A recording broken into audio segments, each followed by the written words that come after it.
Hispanics are I don't members of agree the with it. Caucasian race. You and I are white people, even though I'm a little tartan. I do not identify as white. Oh, why not? You're white. Transracial, Uncle Val. Are you transgender too? No, no. Are you I'm not. confused? No, Because I if you're think confused about your gender, just take a look at your crotch. sounds like right it sounds there. like you're the one who's confused. No. Oh no. Here, check this No. out. You grab this, and we can do our best lion roar. You have to Okay. do this. Okay. But you do that. You teach me how to do it. Whoa. What does that mean? It's a lion roar. Is my what? You got it. It's a lion roar. Oh yeah, okay.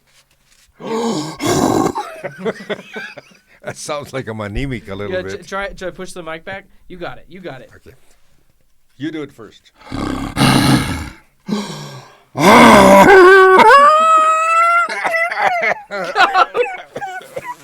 It's a lion. I'm a lion with a cough. What the fuck?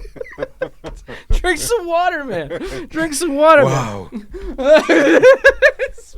Stupid. Oh. Yeah, I don't know where your lion Do you roar think I went. would attract ladies? No, not with that. You'd attract a pack of I hyenas. just- you You'd attract know- a pack of hyenas because they would think something's ready to die. So they'd be That's like true. lunchtime. Boy, that's right. Lunchtime is here. The That's hyenas are looking at me. Did that sound like lion roars, Cameron? When you put that through a... It was a little strange. This is a little strange. I saw I saw that on a video, and I wanted to try it and see if it comes out like a lion roar. But anyways, See, ladies and gentlemen who's watching us, see we're kind of dopey. At least I am. we're transracial lions. Transracial lions.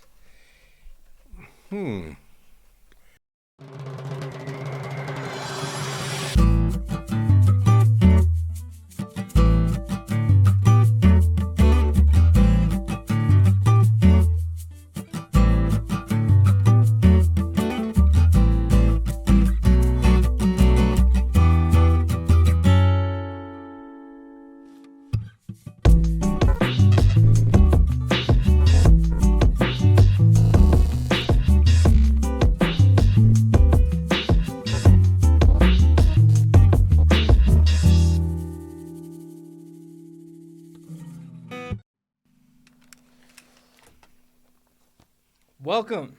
Oh, we started already? Well, oh, you didn't have your headphones on. Yeah, we have started already. Oh my goodness. Okay, here I am. Yet another episode of Of Let's the Untangle This Stuff. dynamic duo. Of the dynamic duo. I'm digging this green hue. We might just... Oh, that's a little too green. Boy, we're on fire this afternoon. Where'd you get those glasses? Ooh, I got them from this crazy kid that happens to be one of my relatives. And his name is Tyler DeLao. And he loaned them to me. And I thought I looked cool. Actually, I think I look stupid, but I think I look cool. And do you think I look cool? Let me know. And if you think I look cool, then I'll wear them from now on. We should take you to a rave. Can you imagine an 80-year-old fart wearing these glasses and thinking he's cool? I'm curious. How do you think your 80-year-old body would hold up at a large concert with a lot of bass?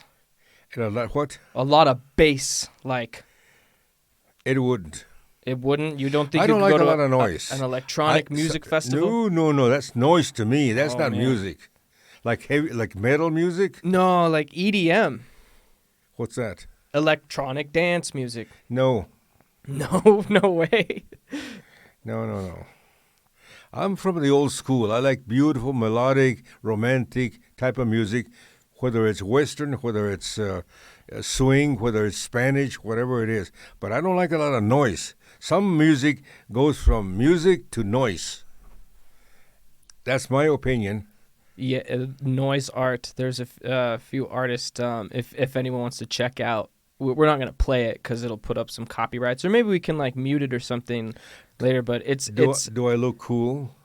yeah, you look Cash Money green, like you're in the Matrix. Like we need to crack the code. Do you think I can attract women with this? Maybe those robot women, Amica. God, you don't give me any credit. No, you could get. I'm you could single, get some, folks. I'm single, girls. He's single, everybody. So just hit us up at delaostudios@gmail.com or send in a DM to any of our social media pages. Yeah, down there on the ticker Wait a below. minute. I'm going to take these things off. Yeah, all right. I'm going to put these on. Ooh. We've got a few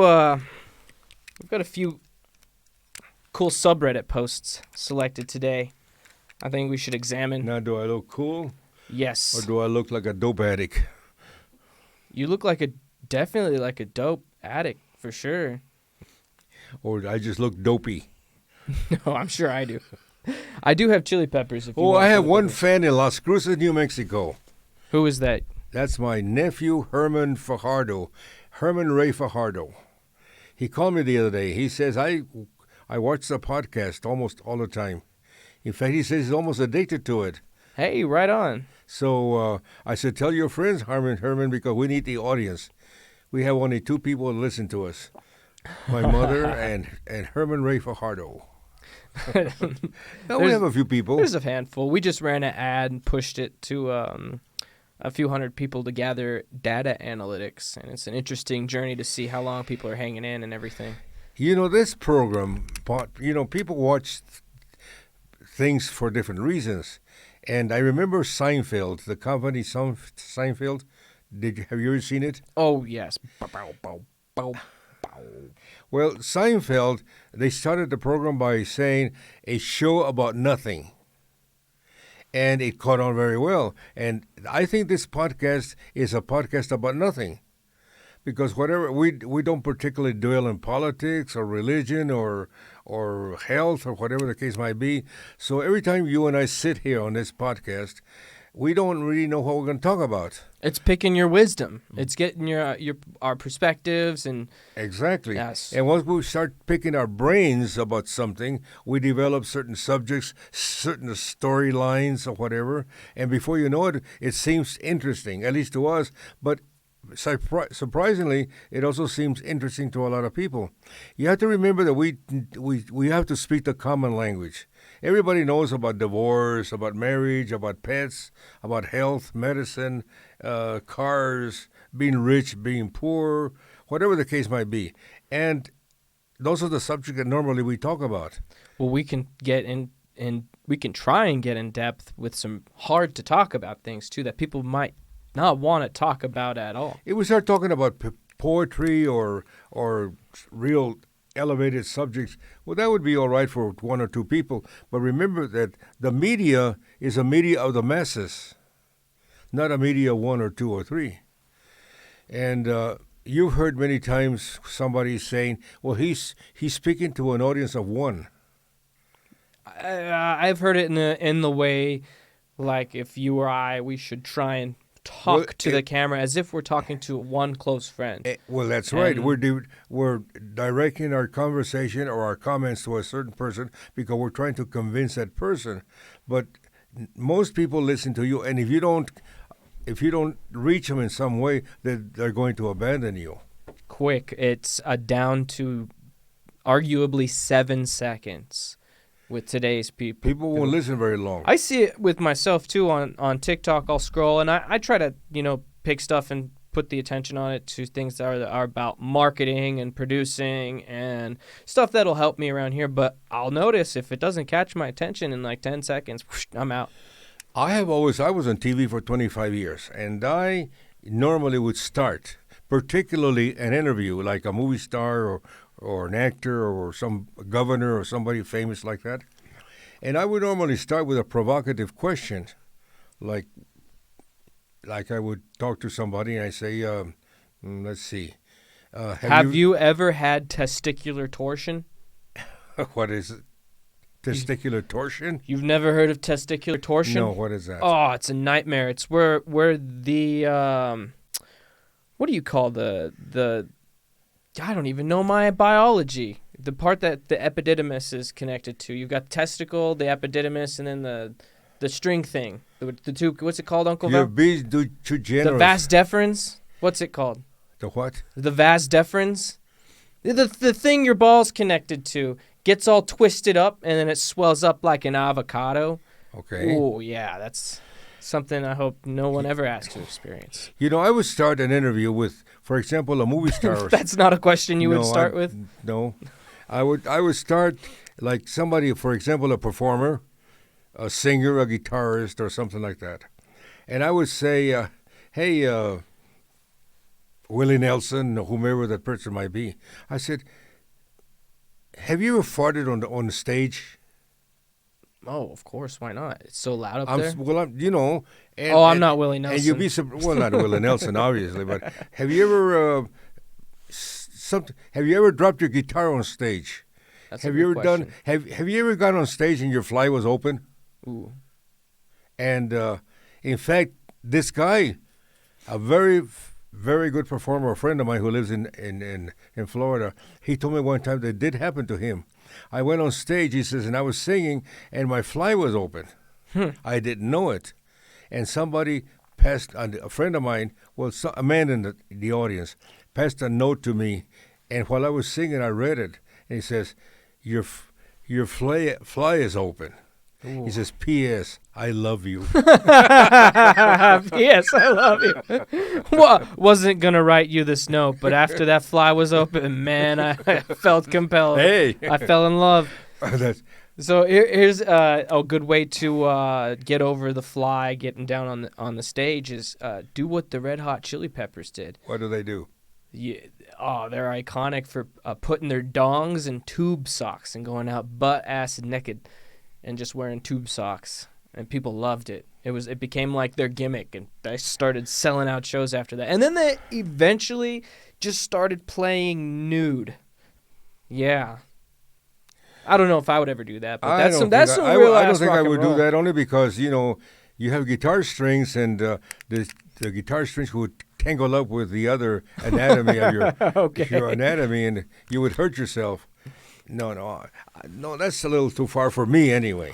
I mean, And remember, folks, when I'm talking, I'm not talking about anybody else. I'm talking about myself, and whether I say the right thing or the wrong thing, or it's dumb, but the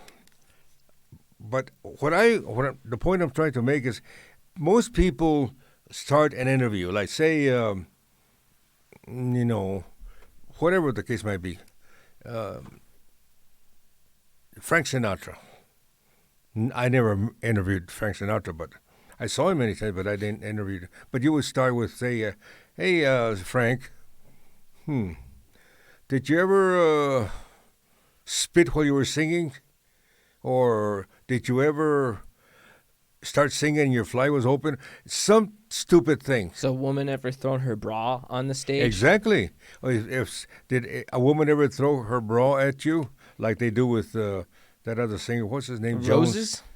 Jones. Oh. They used to throw their bras at him or whatever. What I'm saying is that ask something a little, because people start saying, oh, here we have Mr. Sinatra, and oh, he's a wonderful recording artist. He's been in movies. We all know that. But if I'm asking a guest, I can't make it too personal about them because I don't want them to feel like I'm sneaking up. There's on a set of rules that I used to have when I interviewed celebrities. Number one, I already told you this, but it's worth repeating. I never asked them their age. See, Never. I don't get that. I think we should be past the point. We're all age. Well, no. Wow. Don't ask. No? Yeah, because you're only 28 years old, see, and you're good looking. You have all the attributes of young. But people, as they get older, they don't want to mention their age. But why is that? Is that because people... Age is relative. See, to you, I'm an old man. But to a lady who is close to my age, I'm just a dashing caballero. Okay, yeah. It's funny you say that with a gringo accent, caballero. Well, because sometimes I want to be a gringo in case it was a gringa, But, but what I'm saying is that age is relative. I'll tell you a story about being relative in age. One time I was taking my grandson to get a haircut, and he was about 10 years old. And we were riding on a pickup going to get a haircut, and he was 10 and I was 40, 50. And I asked him, I said, he was telling me he has stayed at the house by himself the day before. I said, were you really, really by yourself? And he said, no. He says, my mother hired this babysitter to take care of me. I said, oh, really? Did you like her? He said, yeah, just all right. She says, how old was he? Oh, Grandpa, you don't want to know that. He says, she was very, very old. Really? How old was she? She said, she was 18. So to a 10-year-old, an 18 is old. To an 18-year-old, a 25-year-old is old. And so on and so forth. To a 40-year-old, a 60 person is old. So everything is relative. What does a 100-year-old look like to you? 100 years old. It's only well, there's a limit to everything, you know. So once you get to be 100 years old, then you're definitely an old person. But what Okay. gives you away that you're an old person? Well, number one, you cannot walk. Number two, you probably have false teeth. Number three, you cannot see. Number four, you probably cannot use the potty. Number five, you cannot move. You have to motor skills. You cannot sit or walk or whatever. Now, an old person, normally that happens to them. And so, but if you're not in that parameter, in that area of life yet, then you're not old. I was at a party one time, and somebody said that I was old. And I said, oh, really? You think I'm old? I said, okay. I said, I'm smarter than you are. Well, yeah, I know that. I said, I have more experience than you do. Yeah. I said, I can do anything you can do. And if you want to fight me, let's get it on. He wanted to fight you? No idea. I asked him, if you want to fight me, well, let's get it on. So he said, well, I guess you're not old. Because old, again, is relative. Old is, to an old person, see, like I was telling you a while ago, to a 35-year-old girl, I'm an old. I would not hit on somebody. That's what happened this morning. I went to a breakfast, and I was sitting there. This lady recognized me. She said, oh, you're Val de la O. I said, yeah. And she says, I think she was being nice to me. I don't think she was flirting. This is a good jumping point if we want to pull up that tab on the girl who thought her friend's dad was hitting on her. Yeah. You can finish what you were saying about the breakfast. Well, I think she was just being nice to me. I don't think she was flirting with me, but she was at the borderline of being flirty. Yeah. And I was real nice, and I liked it, because anytime that somebody is paying attention to us, we all like it. It's human nature. And so I said to her, well, that's very nice. She made some comments. I said, that's very nice. That's very nice, Debbie. But the fact is that I am old enough to be your father and then some. And so, in other words, I told her that I'm too old. So, in my opinion, because I was old to her, but because age is relative. Now, to an older lady, say she had been 65 or 70, hey, I would have gone for it. Because we're more equal in age. You understand that? But still 20 years differences. I mean, well, but it it's might less. Be, the formula, there's a good formula. It's, what is it? Your age divided by 2 plus 7? Is that the formula? Is maybe like a fair... So it's like... I don't know what you're talking about. So what is your age divided by 2 plus 7? My age divided by 2 would be plus 41. 7. It'd be divided by 2 plus 7. It'd be 47 years old. No, you divide 80 no, by that 2. would make you 94. You're 84, so half of that would be 42 plus 7 would 49. be... Would you date a 49-year-old woman? No. No? I guess that's not a good formula then. And I'll tell you why. Because now it would be good to my ego to walk into a party and have a 45, 48-year-old lady with me. The problem is that I cannot relate to them and they cannot relate to me. See, I'm talking about things like Frank Sinatra or things that happened in my lifetime, and they won't know what the hell I'm talking about. You need to be able to relate to that person, you know. I said, I happen to have arthritis. They said, hell, what the hell is that, you know. What I'm trying to tell you is that you have to have something to talk about, and at least me. So you have to relate to them. I think that people lie to themselves when they're trying to date two young people or or or two old people, whatever the case might be. You need to get it relatively within your age. I would say within no more than 20 years. Better would be 10 to 15 years. After age 50. Because, I mean, like, you take that 20 years from my age, makes the person 8. That's a terrible 20 age. years, we 40. So do you think a person 48 is too old for you? For me, yeah. I mean, for like a long-term thing, yeah. Well, I mean, but I'm also male. You know, it's kind of like the desire balance changes, the paradigm changes, where like a man has to develop his value over time. A woman's value, at least on the sexual dating market, is more tied to her youth and her physical appearance. Like, men could probably care less how much a woman makes, right? But a woman women, I think, mostly want men who are providers and will generally try and trade up if they can. They can, but you know, it's becoming less and less because I don't many know. women earn more money than men now. Right. They're becoming more independent. Yes. Now, that's a good thing for them in a sense, but it's also bad. Why is it bad? I'll tell you. Yeah. What's the trade-off? The trade-offs is that women, when they make too much money, they become so damn independent that the man becomes obsolete. Not obsolete, but he's not important anymore. Because a man normally is a provider, normally. And the woman is the one who's a nester, the one that raises kids and has children, etc., etc. The man cannot have children, so he's up there fighting the world and earning a living. But when a woman, I think, makes a lot of money, then the man becomes, what's the word I'm searching for? Less relevant, maybe irrelevant, less significant. Just not as necessary, right? He's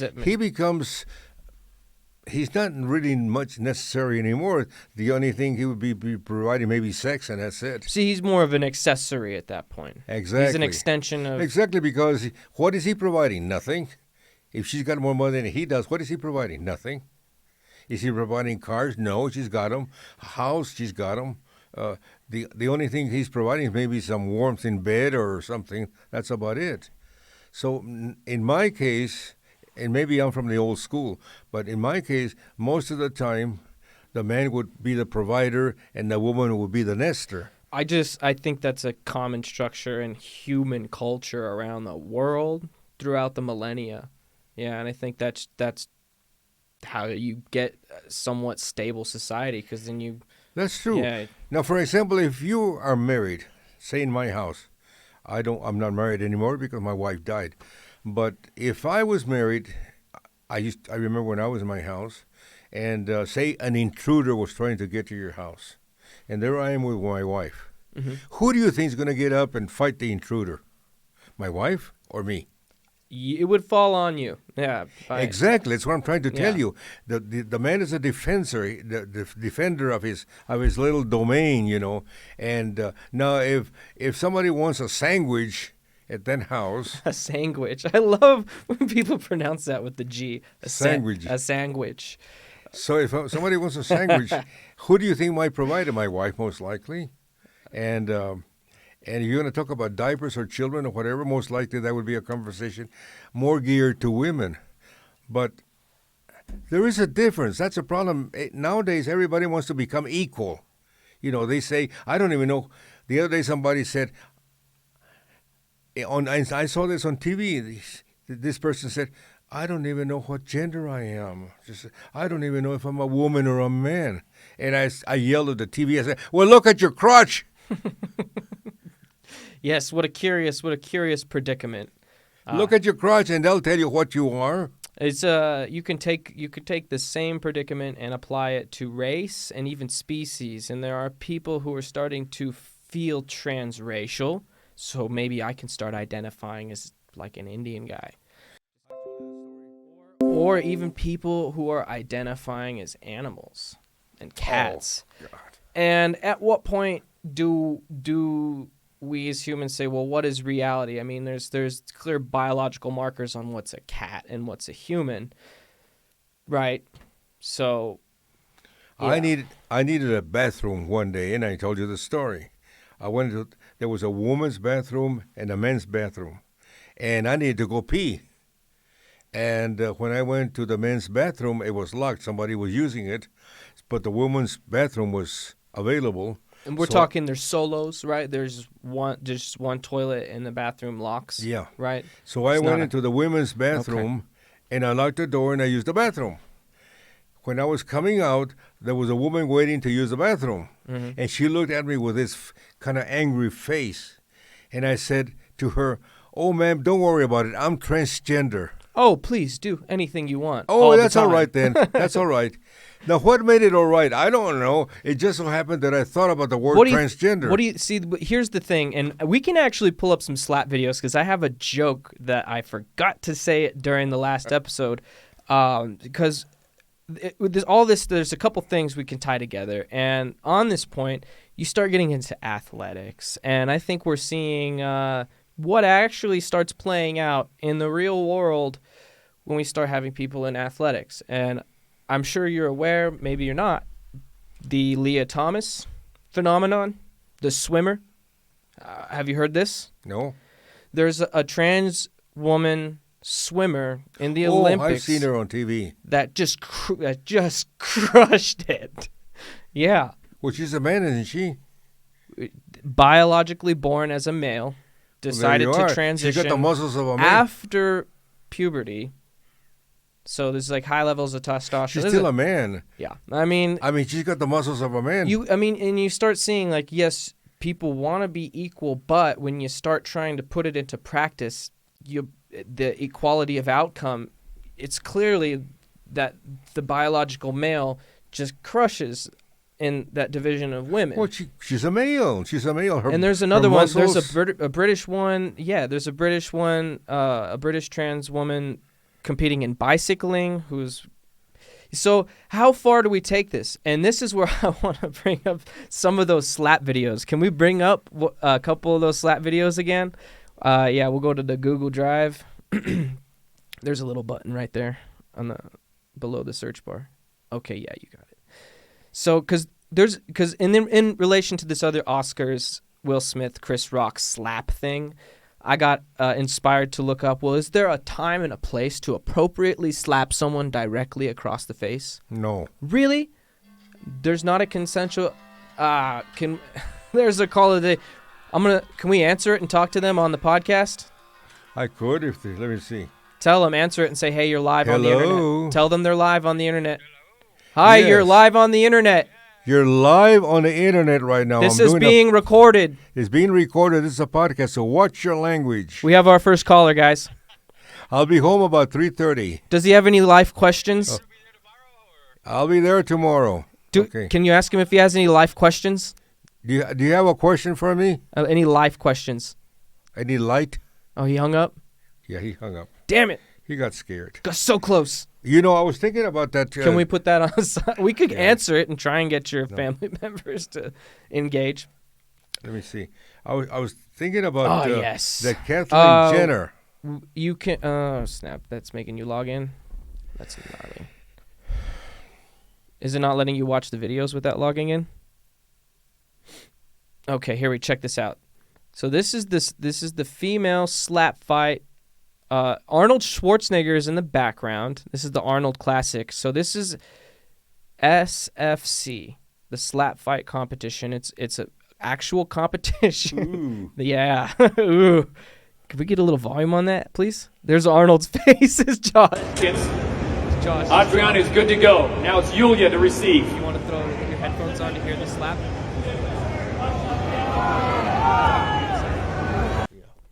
Some of these get really cool. We're not going to watch.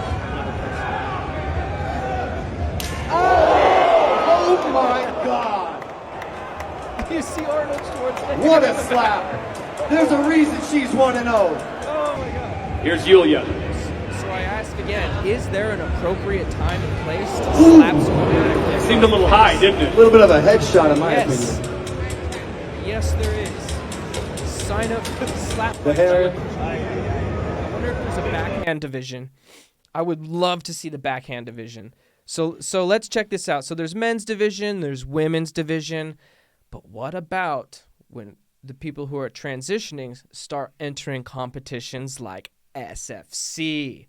I could see. Can you imagine a man slapping one of those girls? I can because.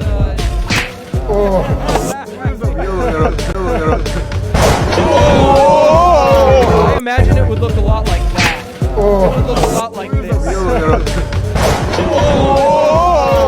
That would happen if it was a Leah Thomas situation in a different competitive competition like this or UFC. We get down a real slippery slope when we start walking down these stones, people. I could see Jaden Smith entering a women's competition in the future here. Will Smith's son, I could see him trying to. How about Will Smith would not slap that guy there? No. Yeah, I don't know. This is crazy stuff. So, what do you think? Do you think that there is a time and a place? Well, they're making money. That's a show. They're putting on a show. But there's a time and a place to do it. Exactly. But I'm talking about in normal circumstances. No. That's assault. No. The law That is defines assault. that as assault. Let's define If I it. had been, the other comedian? Chris Rock. If I had been Chris Rock and that son of a so-and-so had hit me, I would Really? have kicked him in the balls. Really? I would have done something about it. What about turning the other cheek? What about Bullshit. what would Jesus I'm do? not a priest. I'm not God. I'm not Jesus. I would have kicked him in the balls. That's a tough. Yeah. Where's my whip Would sound? you? So, yeah. I don't know. I think in the moment I would probably be a little taken aback and stunned, like Chris Rock would. I probably wouldn't have reacted immediately. What I cannot understand. We're not those people. Yes. Everybody knows that was an assault. Everyone knows now. Okay, yeah. why didn't they call the police and get his ass arrested? But it's just privilege. He's super rich, and he's got clout around his persona as an actor. His wife is divorcing him now. Oh, she's leaving him. $400 million. Of course she is. She said in public TV before There it is, that people. she had stepped out on him and she was sleeping with some friend of his or something. Oh no, that was an open relationship thing. They had a bullshit. Well, maybe she was cheating, and then I don't know. So I didn't care enough why is to he watch the defending interview. her so much? 'Cause he was playing. Because he's a bitch. Because he's pussy whipped. Excuse the you expression. pussy whipped. Yeah, where's that soundbite, Mister? Sorry. It's okay, but I don't know. It's just that you get that's an unbalanced marriage dynamic, and that's the result of what happens in that imbalance. And it's like, but I think that he's going to pay through the nose. First of all, his career is going to go down a little bit, and number two, if Will's what's his name, the comedian Chris Rock, he files a lawsuit, he's got the whole world as witnesses. yeah, I mean, he could get a lot of money for that stuff. Yeah, it's you never know too, because we could fact check it, but something like Pfizer sponsored the Oscars, and they also just released a little supplement for alopecia along with that. So it could have been orchestrated. You never know. These people are professional actors. I mean, that could have been staged easily. If Chris Rock's selling out his shows, his comedy tours, selling out through the roof. Well, it's going to help Chris Rock because he's got the sympathy factor working for him. And you never know who has to do what. I think maybe Will Smith was on Epstein's flight log, Jeffrey Epstein's flight log. There's a lot of people on Jeffrey Epstein's flight log. Well, you can find a million reasons, but the ultimate action was that Will Smith knocked the hell out of Chris Rock, and he should not have taken it. Yeah. You know, I remember Geraldo Rivera one time. Do you know who Geraldo Rivera is? No. Oh, God. How young are you, for God's sake? Geraldo Rivera is very famous. He's a commentator on TV and whatever. And one time he was interviewing this guy. And this guy slapped him or hit him in some way. And he put the microphone down and went at it. And he hit the guy back, and I would have done too. And I'm not a fighter, and I'm not. I don't like violence. But you hit me when you're my nephew. I And wouldn't do. you wouldn't hit me because There's gonna be some. you there's have too gotta be much something respect wrong. for Yeah. me. But if anybody else hit me, and I've told women this. I Oh, dated snap. a couple of women, not really, but I've told women, I said, you can call me any name, you can do anything to me, but don't touch me unless it's intimately. Excuse me. Oh, like you, like you don't like being tickled and surprised. No, right? but don't The- go the don't rib go pokes. slap me or something, because I'll slap you back, and I'll, and that. Let me tell you, I was in the 8th grade one time, or 7th grade, something like that. And I went, I was in school, grade school, and this girl took the gumption of slapping me, and she slapped me. And I came back and I cocked my feet and I hit her right in the stomach. And she passed out.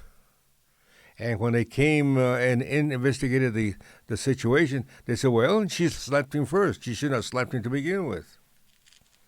Yeah. That's assault according to the law. The law, I think, in this regard is, in our country, is generally going to be on the woman's side, just because men are bigger and stronger and can affect. They may women be, more. but nobody has a right to assault anybody else. You're right, and it doesn't give the right. I'm not saying the law is correct, and I make that point a lot. Just because something's a law doesn't mean it's The correct. law says that whomever hits the other person, that's the person who has committed an assault. Yes, but if you get, like let's do a quick Google search real quick. This is interesting. Let's just go to Google, right? And this is cool too. I asked Cameron to do this, but we can do the same, and you can see the double standard in the search. So if we just go to Google and then type in "my girlfriend hit me," what should I do? And then it comes up. Oh, I guess they changed it because they got so much heat for it. So when you typed in "my girlfriend hit me," this is months ago, it would just come up with blogs about maybe she's feeling bad. And then you type in "my boyfriend hit me," and it gives you an abuse helpline right away. So there was this double standard. But I guess now they fixed it. Yeah, so now the same. Well, if that's somebody- good. The same abuse line comes up for both. Okay, that's good to see. Because you're right. I mean, a woman hitting a man is still assault. I mean, if it's unprovoked, if it's And a man hit in a another man malicious like attention. Will Smith hit Chris Rock. Ooh. That's definitely an assault. Oh yeah. And just because he played Muhammad Ali on TV doesn't give him the right to hit somebody Did he? else. Yeah, he did. Yeah, you may, He made the movie Ali, and he was the Ali character. But that's beyond. You don't hit anybody else. Let's dive into some of these Reddits. I asked Cameron to pull up the "my wife hit me," so maybe we can come up with a good one there, or any of the other ones really. Let's see.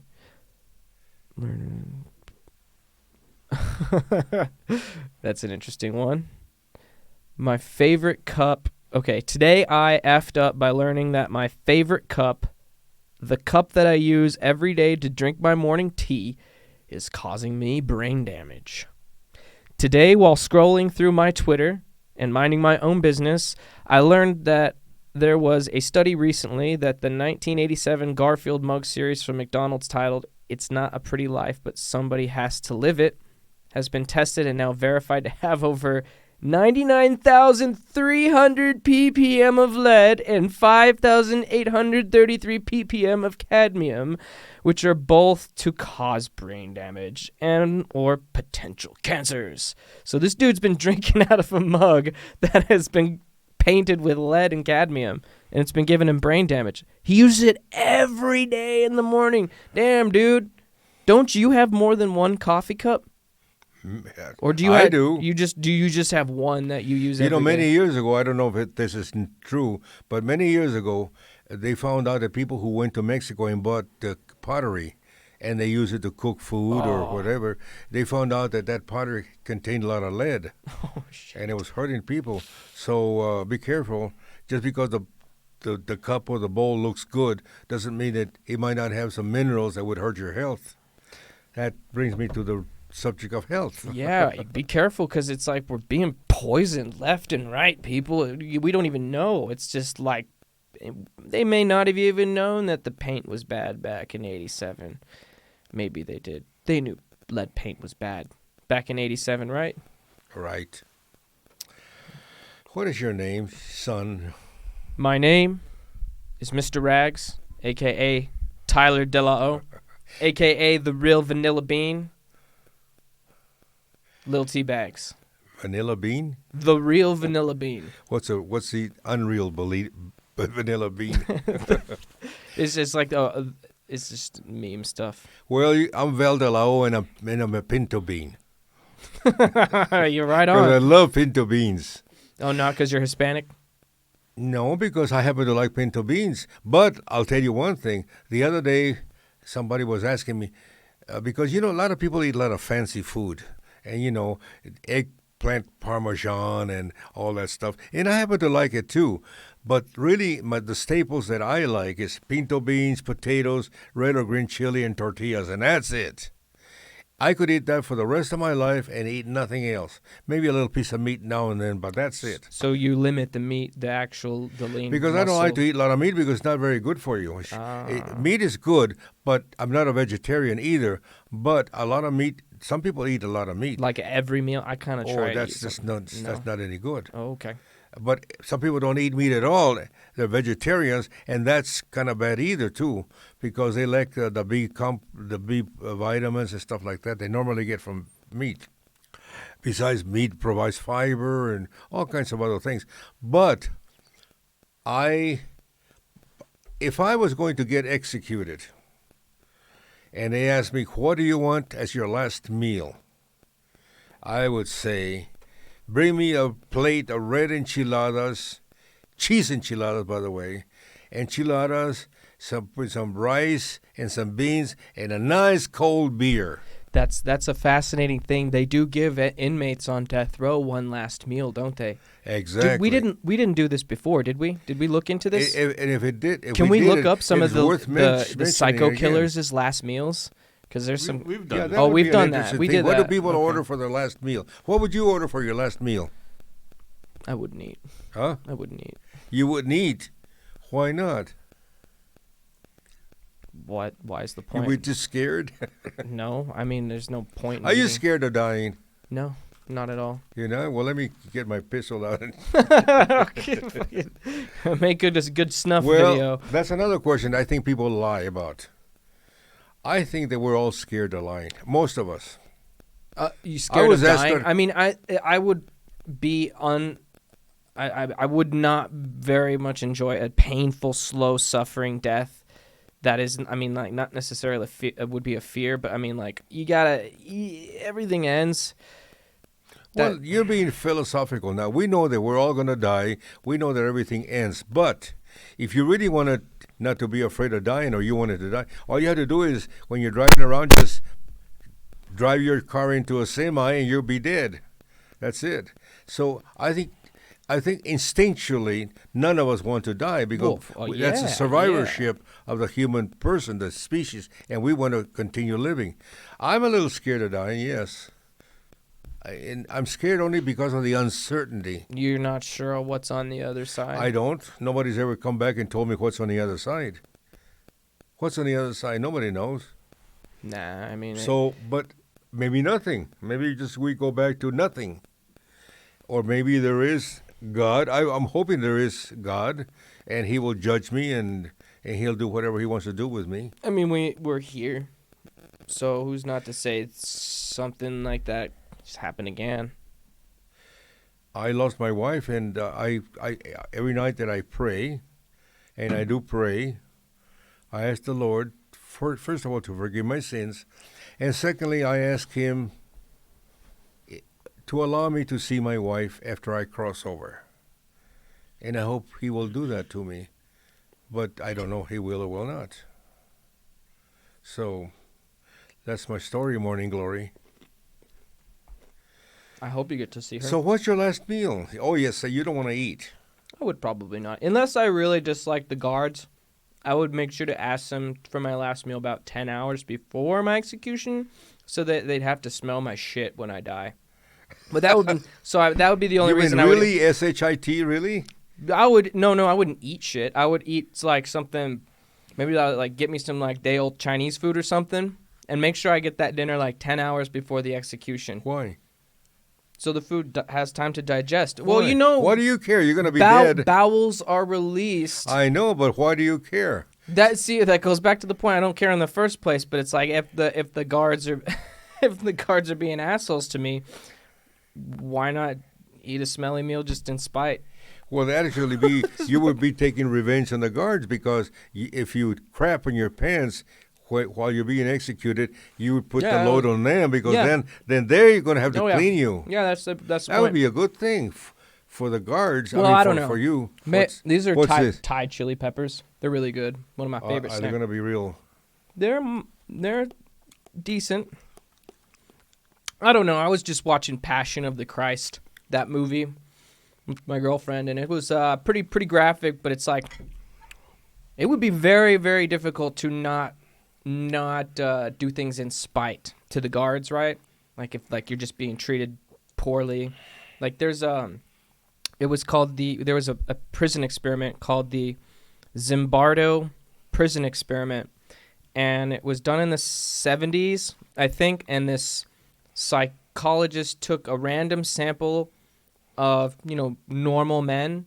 I think he took 30 of them or a couple dozen, and they screened them to make sure they didn't seem too psychologically ill, and they also made sure they weren't too smart or too dumb, just regular dudes.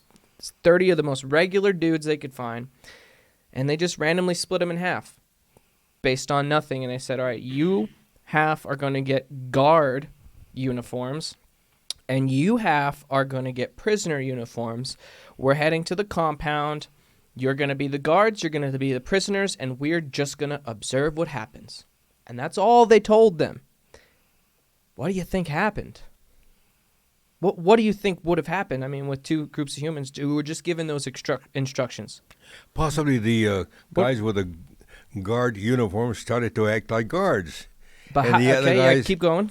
And the other guys were starting to act like inmates. And how and which ways? Keep going. Elaborate. Well, the guards would start issuing orders to the inmates, and the inmates would start rebelling little by little, and before you know it, they would be fighting. Okay, you're pretty close. Would it go any further than that, do you think? There's no rules that were given, so...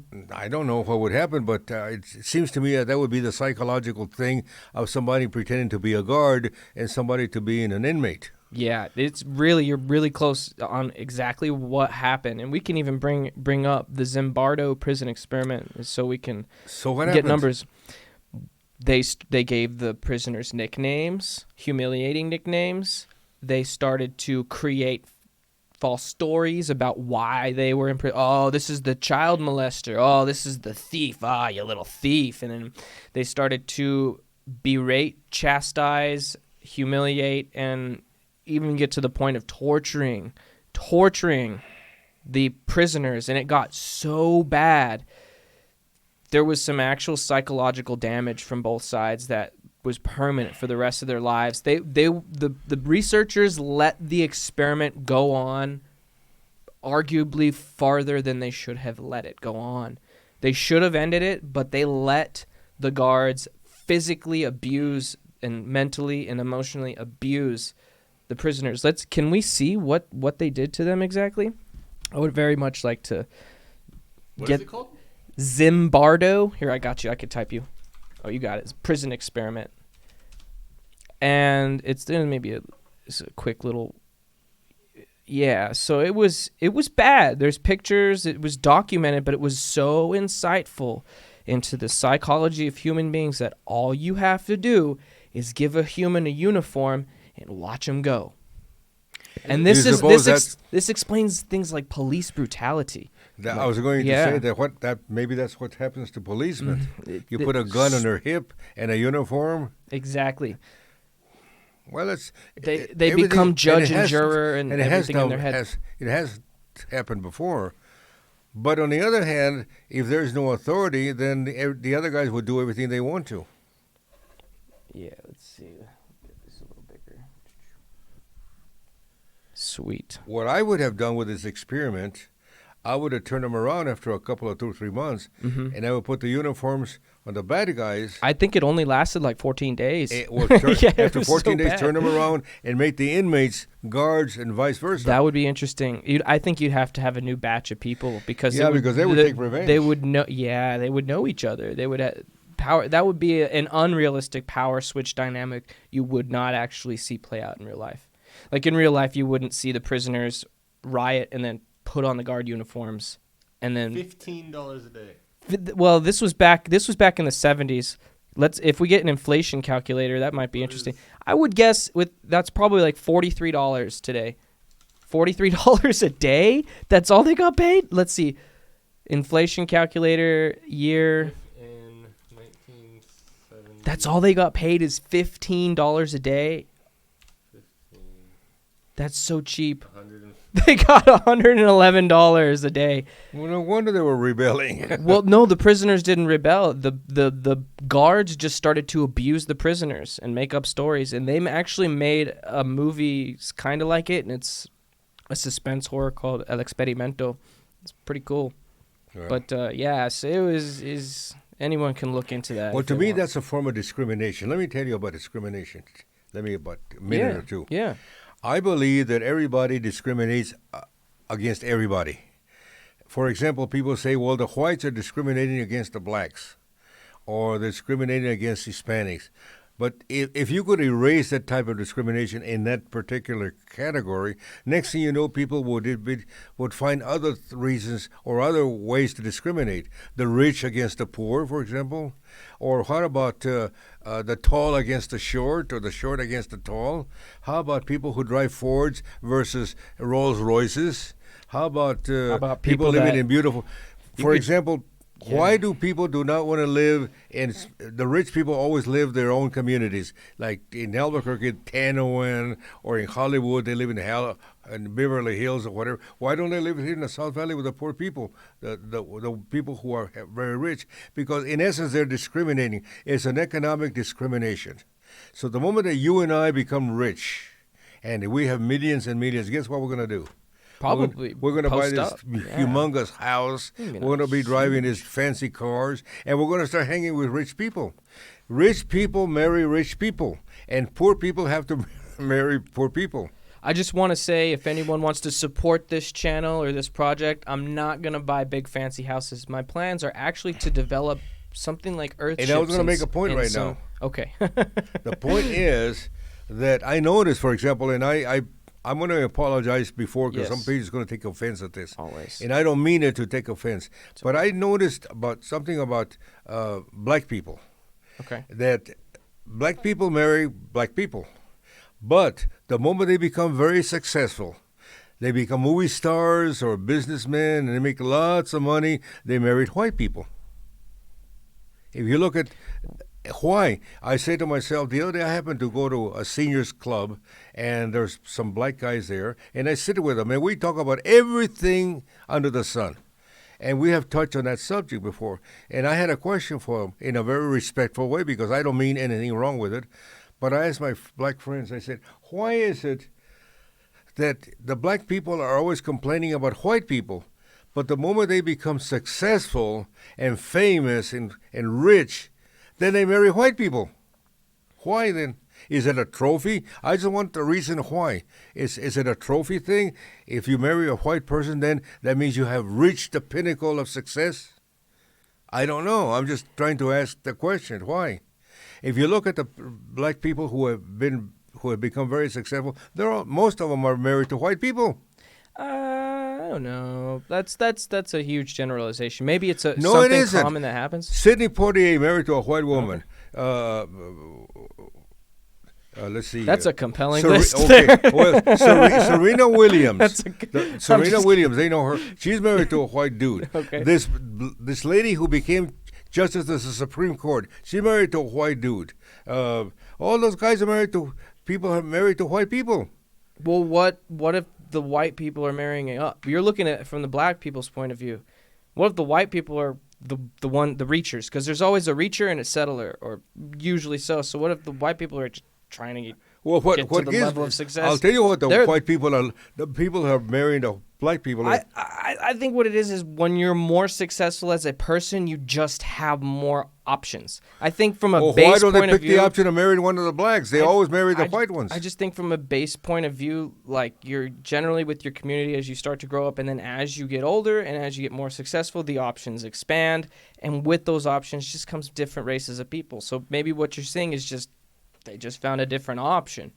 I don't know if it's Well, obviously they have the because option. they're white because or we live in because they're America, you black. can marry anybody you want to. But I'm saying the trend is that black people will become very successful, rich, famous, whatever. They end up marrying white people for the most part. Now, there's exceptions to the rules. Once in a while, you'll see a very successful black person and married to a black person. Denzel Washington, for example.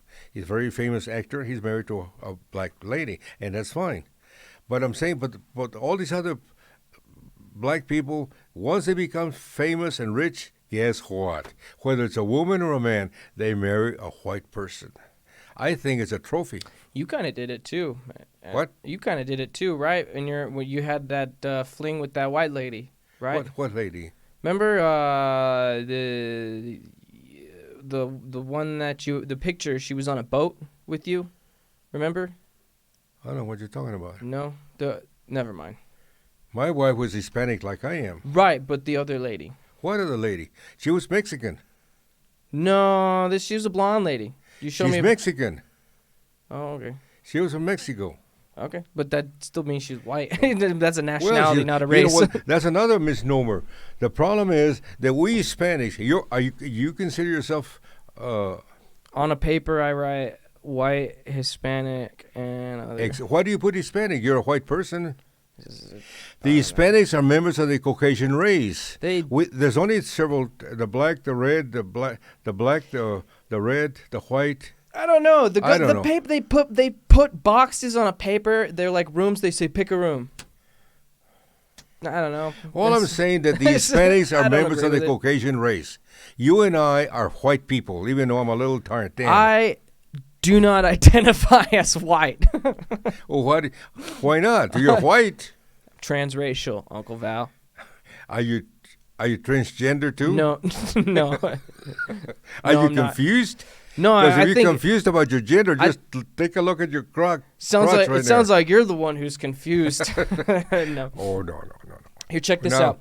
You grab this, and we can do our best lion roar. You have to Okay. do this. Okay. But you do that. You teach me how to Is do it- it. What does that mean? It's a lion roar. Is my what? You got it. It's a lion roar. Oh yeah, okay. That sounds like I'm anemic a little Yeah, bit. try push the mic back. You got it. You got it. Okay. You do it first.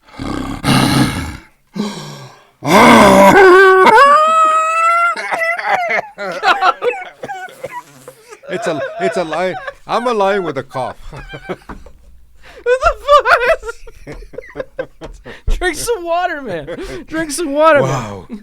It's freaking stupid. Oh. Yeah, I don't know where your lion Do you roar think went. I would attract ladies? with this kind of thing? No, not with that. You'd attract a pack of I hyenas. just- you You'd attract know- a pack of hyenas because they would think something's ready to die. So they'd be That's like true. lunchtime. Boy, that's right. Lunchtime is here. The that's hyenas are looking at me. Did that sound like lion roars, Cameron? When you put that through a, It was a little strange. this is a little strange. I saw, I saw that on a video, and I wanted to try it and see if it comes out like a lion roar. But anyways, See, ladies and gentlemen who's watching us, see we're kind of dopey. At least I am. we're transracial lions. Transracial lions. You know, I have read that there are animals that are also gay. This happens a lot in nature. Sure does. Yeah, and dolphins rape. And they rape people too. Oh, yeah. Animals do all kinds of stupid things. Yeah. We don't live in a perfect world. We're not perfect. None of us are. Are you perfect? No. I'm not perfect. My parents were not perfect. People say, well, my father used to do this or do that. Well, he's a human being. He's a human being. And we're all human beings. We're imperfect human beings, and we're going to do stupid things. Maybe like the stupid things I'm saying right now, or you, or whatever. But we have the nice thing about it in this country. We have the right to say almost anything we want to. What's going on? What is that? What's so interesting? Where was that sound coming from? It's okay. Avoiding marriage to avoid divorce. That's the most stupid thing I have ever. Is that a stupid question? Yes. Should you avoid marriage to avoid divorce? We're looking at a Reddit post. Hey, apologies in advance if this isn't appropriate for the sub.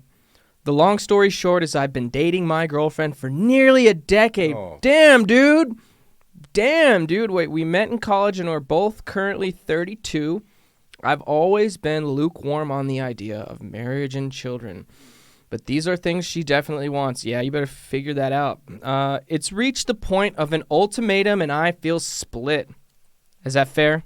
It is. For her to give him an ultimatum? It is. She's got her prerogatives and her priorities. Our relationship has much too friction, and there are certainly red flags that I'd knowingly be pushing to the side to try and make it work. Well, what are those red flags? I do love her, and in many ways her family has become closer to me than my own. But it can't be a great sign that I'm scrolling this sub constantly before even popping the question. So I guess what I'm asking is, did anyone here ignore the red flags?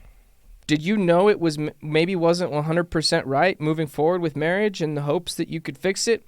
I know breaking up now is going to be devastating, but something is telling me that it's better than if it happens now than if we get married and it happens later. Thanks in advance. I don't know. Well, I'll tell you something. Relationships, let me take these things off because I'm going to get angry here. Yeah, get angry. And I'm going to... No, I believe you have to remember that I'm an 80-year-old fart talking, okay? So I have lived a long life. I have been married. I was married to my wife for many, many years, and she died. And to this day, I miss her terribly. But beyond, if relationships do not grow, then they start to diminish. They start to get less and less important. You cannot be status quo. You have to either the relationship goes to a next step and a next step and next step, or it goes in reverse. There's no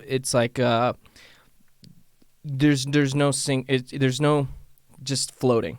It's sink or swim.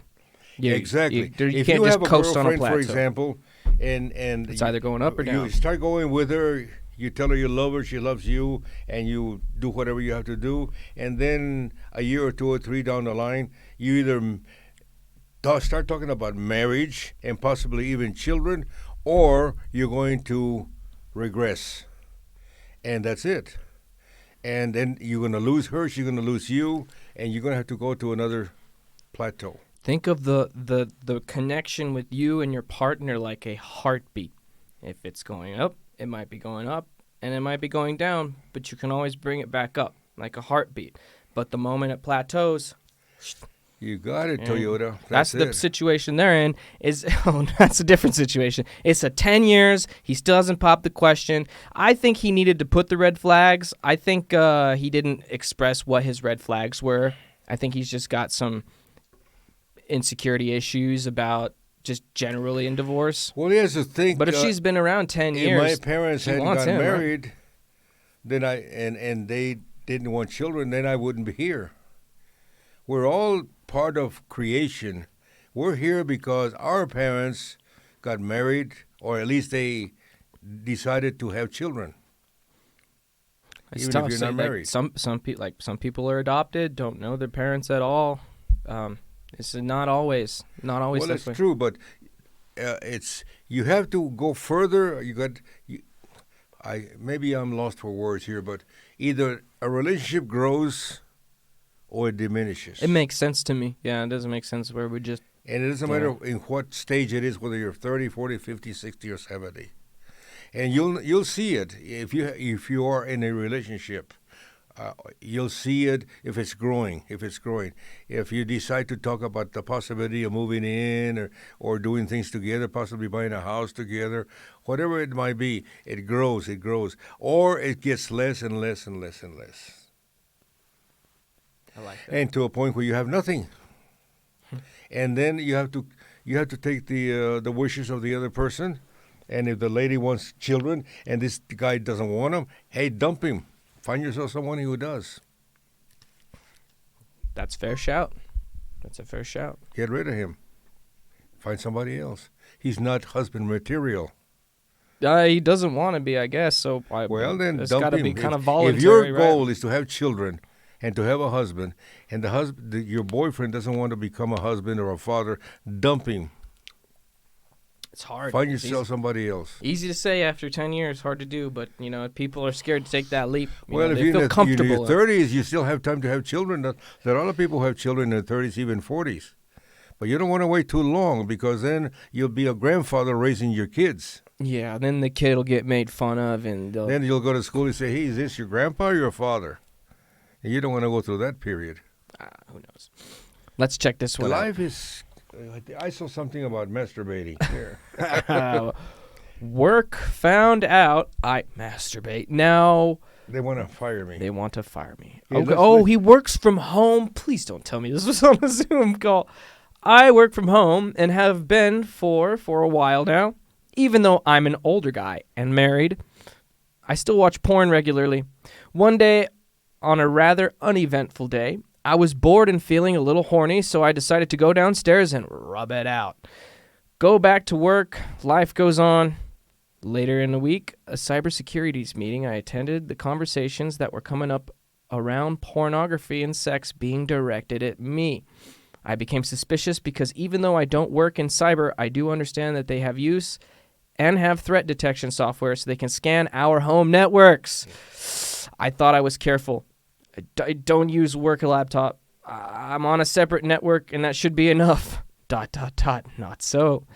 Within a couple of weeks, peer dynamics have changed. People have stopped collaborating with me, stopped talking to me, and in a team meeting, job security jokes pop up. If that's not bad enough, my wife's work also picked up the same logs, but I feel like my wife is too embarrassed to talk to me directly as she brings it up roundabout ways. To rub salt in the wound, my extended family will find out about this as my sister, blah, blah, blah, blah, blah. So, yeah, I feel stupid and remorseful for embarrassing my wife. What can I do to fix this? Stop masturbating. It's a pretty easy solution. I mean, dude, get yourself a VPN. Oh, look, there's one right there, but it's company device was logged onto our VPN. Companies don't have access to your personal devices, and even if they have the ability to hack them, they're not going to put themselves at legal risk or waste company money. Yeah, a VPN is like a virtual private network, guys. It's basically like a condom for the internet. Yeah, this guy, I mean, this is... I don't know. Who the fuck cares that What do you much? think? Stop watching porn, dude. Like, it shouldn't be that big of a problem. You've got a wife. I mean... Like this guy. Look at this guy. He's an IT professional for the last 10 years. The last thing I'd ever want is access to a personal device.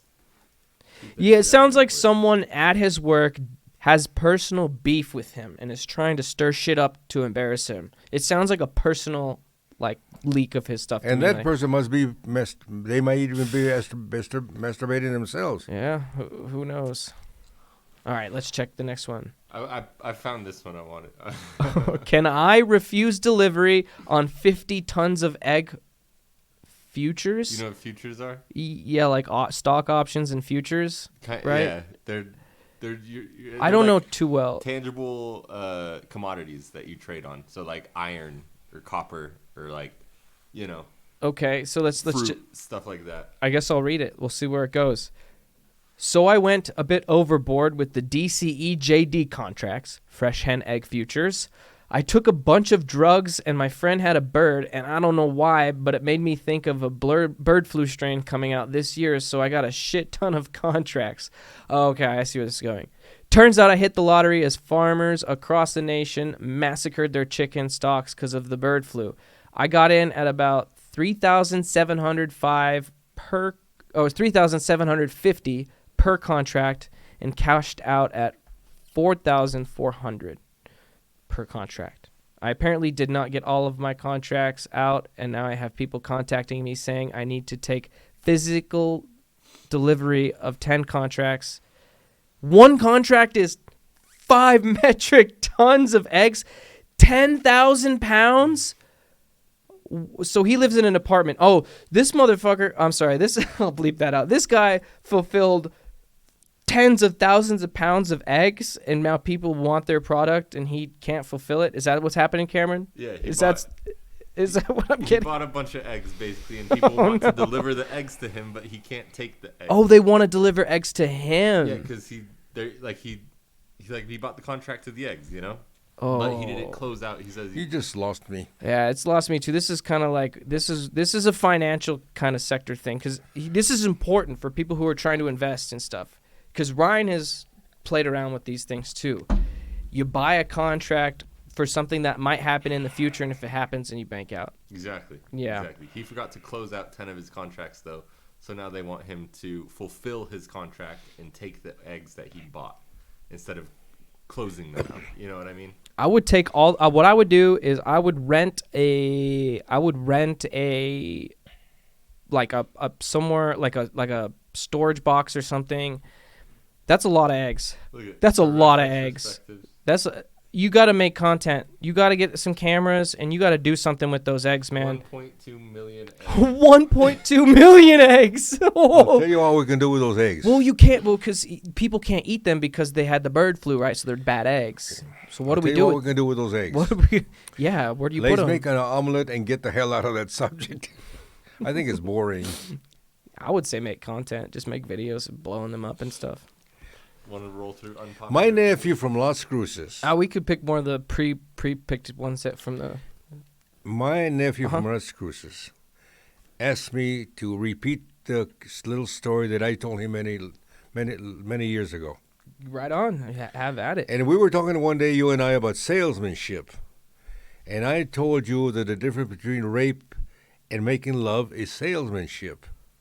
Remember that? Oh no. I don't remember that.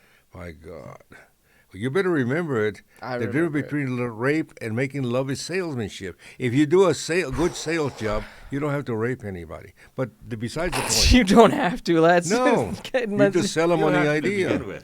Anyway. God damn it. You don't have to do it ever. Anyway, under any he told me to circumstance, tell you never this have story. to. Many years ago when I was young and good looking, but I was also poor. And my wife and I had been married just for a year or two, and I couldn't find a job, and I didn't have any money and all kinds of things. I didn't have money to buy gas or whatever the case might be. Anyway, I finally got a job as a shoe salesman, a part-time shoe salesman at the store. And I'm not going to mention the store. Well, what not? Montgomery Wards. They don't exist anymore anyway. I guess they went broke after what I did to them.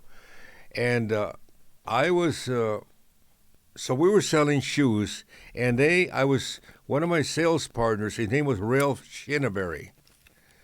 And I was Val de la O, and he was Ralph Shinneberry. And one day the manager comes in, and he says to us, see those shoes there on the shelf? We have not been able to sell them for about 2 years. There must have been about 30 or 40 pairs of shoes there. And they were ugly shoes. I mean, they were ugly. And they were women's shoes. And she says, if you sell those shoes, he said, not only will I give you the commission on the sale of the shoe, I'll give you $5 per pair as an added bonus. I said, good. So Ralph Shinneberry, I don't even know he's living anymore. He was a little older than I was. We put our brains together and to see how we could sell those shoes because we were going to get a bonus of $5 per pair. So we finally came up with his answer. He says, you know what is your last name? My name is Shinneberry, and your name is De La O, right? Let's tell the women, the customers, that these shoes have the Shinneberry toe and a De La O heel. And that makes them very, very special. The De La O, the Shinneberry toe, and a De La O heel. I said, okay. So here comes the first customer. And I said, ma'am, may I help you? And this and that and the other. Finally, I said, I have a surprise for you, ma'am. we have a line of shoes. I'm sure you have heard about. You would look weird with those glasses. I'm sure you have heard about the women's shoes. They have a Delao that have a Shinneberry toe, right? Oh, she said, yes, I have, because they're very expensive shoes. She says, I know that. And I said, and they also, you heard shoes that have the Delao heel, right? Yes, she says. Well, guess what? We have shoes that just came in, and they made a mistake, and they shipped them to us by mistake. They were supposed to go to some fancy store in New York, but we got them here in Albuquerque. And these shoes have the Shinneberry toe and the Delao heel, and they're at this special price. Now, this is your chance to own these very expensive shoes. Show them to me. And I showed her the shoes. Look, this is a Shinneberry toe and a Delao heel. We sold them out in about 3 or 4 days. So that's So salesmanship. you made up a story and lied to her. Yes, I did. So she would buy the product. Either that or I was going to starve to death because I had kids at the house and I was not making any money. So basically, what you're saying is that I can lie to a woman if I get laid, as long as I don't hurt her. Is that what you're getting at? Possibly, yeah. It's a Barney Stinson. There's a whole playbook. You could be a lawyer or an astronaut. Well, let me tell you, all of us, we're always selling something. People say, I'm not a salesman. The hell you aren't. You convince that poor woman you're poor, you're ugly, and you convince that girl to marry you, you are a hell of a salesman. Think of that. So we're all selling something. We're selling something right now. I'm trying to sell. What? It's entertainment. We're trying to sell a podcast. Hopefully, in the next few months or years, we'll have tens of thousands of people listening to this couple of guys that really talk about nothing, and then we talk about something. We get stuff. We get into some of this sticky stuff. Trust me, some stuff that may seem like common sense to us, like it's a no-brainer. There are people out there that just don't get it, or like they're just now coming across that theme in their life, and they're completely clueless on how to go about it. I don't know. Let's dig into some more. Help for an old guy. Ooh, I am a widower. Actually, can you see that? Is that big enough for you? Maybe you could read it. Well, let's see. Help for an old guy. Oh, I'll do it. I am a widower who is approaching 80. My wife died about a year and a half ago. We were married for over 50 years, and I miss her very much. I live in a large retirement community, and I recently received a note from a woman who lives here who told me she is done with me. I barely know this woman. We have had dinner twice. Once I was assigned to a table where she was sitting, and once she asked me to have dinner with her. I accepted. I suspect now that it was a mistake. I am not ready for a new relationship, and frankly, I doubt I'll ever will be. I think about my late wife, every day, and sometimes I think about her every hour. I do not believe I'm depressed. I can carry on with my daily life pretty well, actually. I keep busy. I have family in the area, and I see them often. I manage my own affairs, and I have other friends. I just do not want to deal with a female companion. I have been thinking of answering her note as polite as possible, explaining why my situation, but I do not want to give her any hint that I am trying to start a relationship. I just want to say I'm sorry if I offended her, but I meant no harm. It is just that I intend to go through life single from now on. Should I do this or not? Shall I ignore the letter and hope she goes away? Yeah. You think he should ignore her letter and hope she goes away, or do you think he should just be straightforward? A letter is just a letter. He doesn't have to respond? Yeah, you don't have to. Just let it go. Just let it go. And if she says, why didn't you respond to my letter? I said, because I didn't feel like it. That's it. Sometimes the most direct answer is the best one. The most direct answer is the best one? She said, why didn't you answer my letter? Because I didn't want to. I didn't have the time. I didn't want to. I didn't think it was important. This is strong. You can just say, I didn't want to. And a lot of people feel like they have to, follow. Why do you have to give long explanations? You don't have to. A lot of people will say, But you well, don't why want to. didn't you want to? I didn't want to. You My can just wife- straight say that. You don't need a reason, people. You can just stand up My and just say dear that. wife, let me tell you. Yeah. If I wanted her to do something, she says, I don't want to.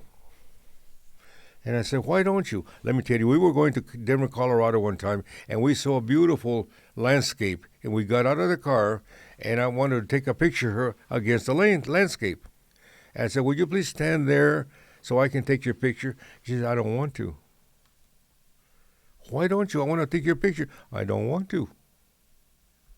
But I want to take a picture so we can show it to the kids. I don't want to.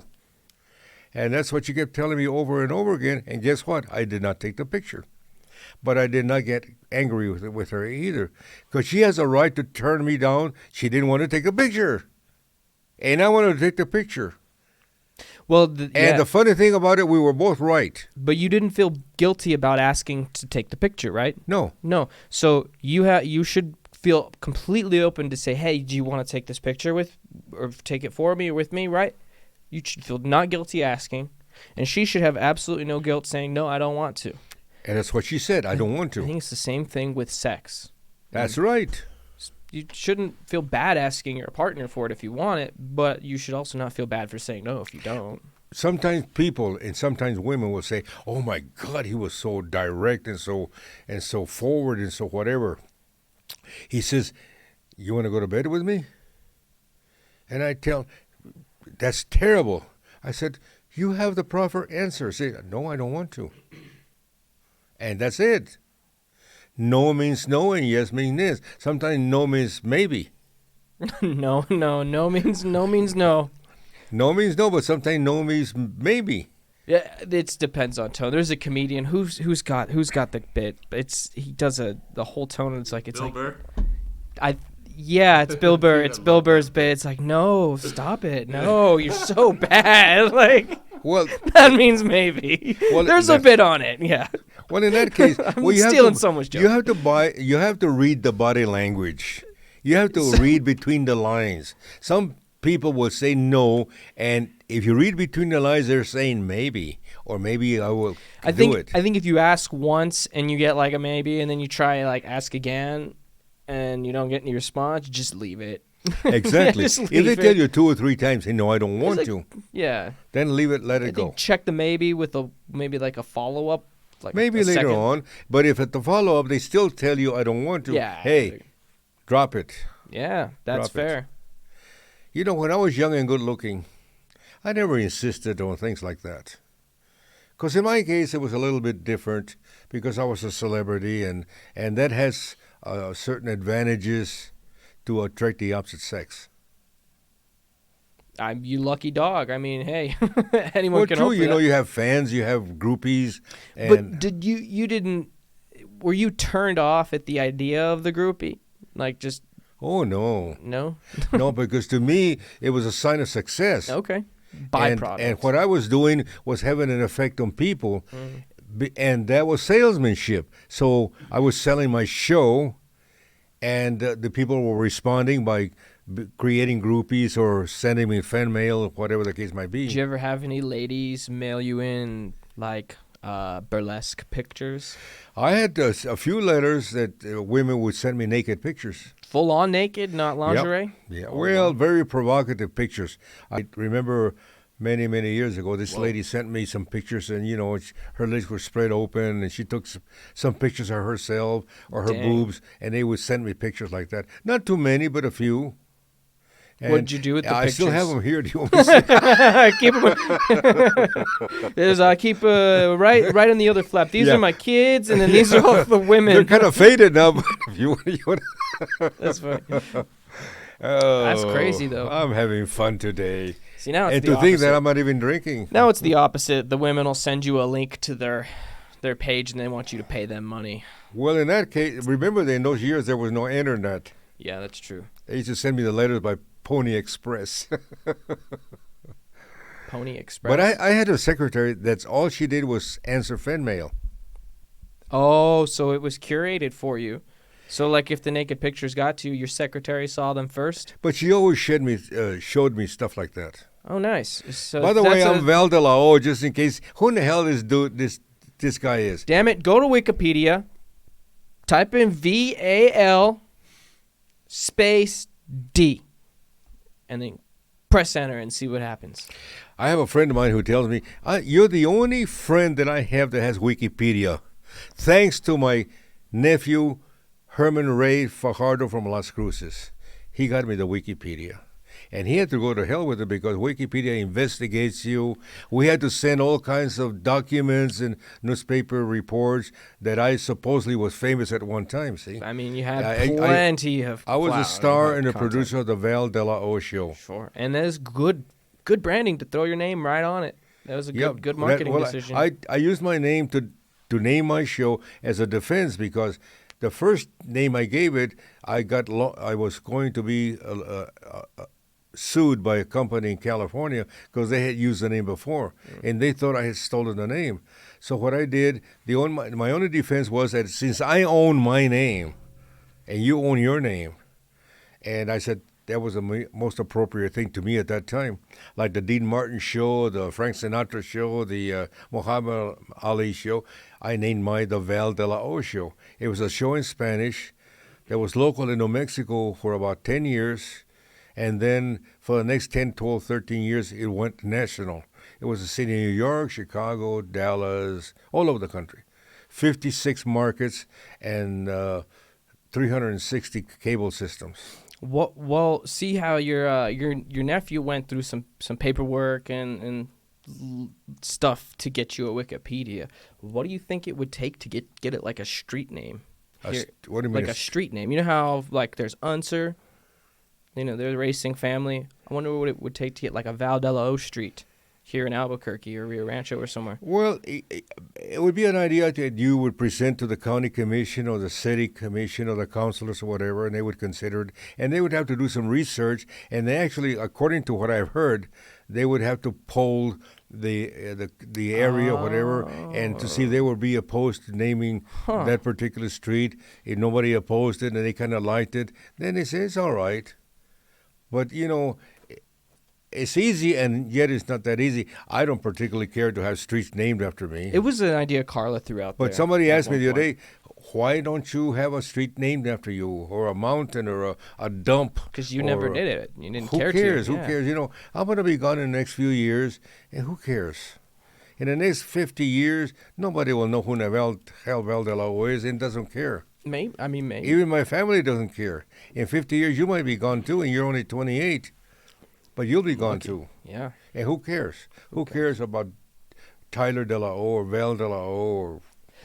One of these exercises. At least I don't care. An ego-breaking exercise I came across is go in a public place and lay on the ground, like your back, just plank back, right on the ground, and just see how long you can last. People walking around, you just lay on the ground, looking up at the sky, and see how long you can last, and you'll realize. People don't care what you're doing. People don't care who you are, what you're doing.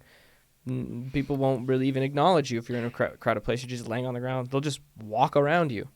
And after you do it a couple of times, I'm gonna try it here pretty soon because I just came across it.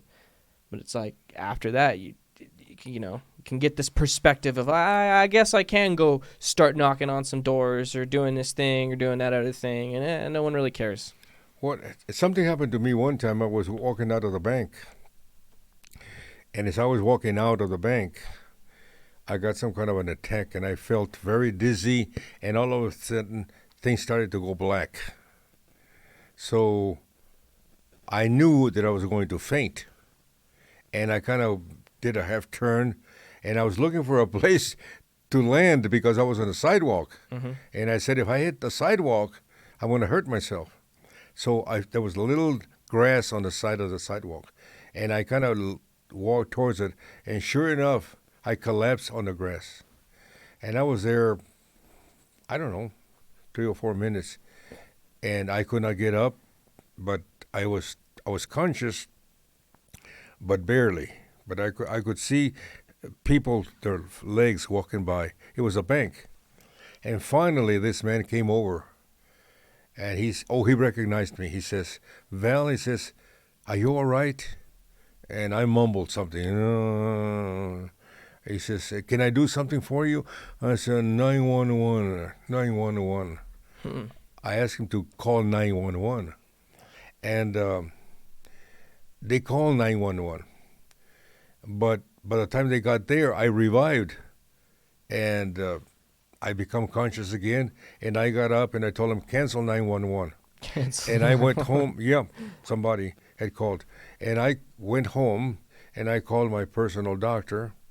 And he says, you were having a mini stroke? Was no, it? No, it was not a stroke. He said, you probably come over right away and I'll check you out. He said, but I think you were having a, what did he call it? Blood clot in the brain? An insulin. Oh. Something where my body was producing a lot of insulin. A diabetic and spike then or something. I remembered what I had done. What I had done, when I came out of my office, I was very hungry. It was about 2 or 3 in the afternoon. And I was very, very hungry. So there was a little cafeteria close to my office, and they sold Mexican food. And I went up there and I pigged out on refried beans and enchiladas and tacos and all kinds of stuff.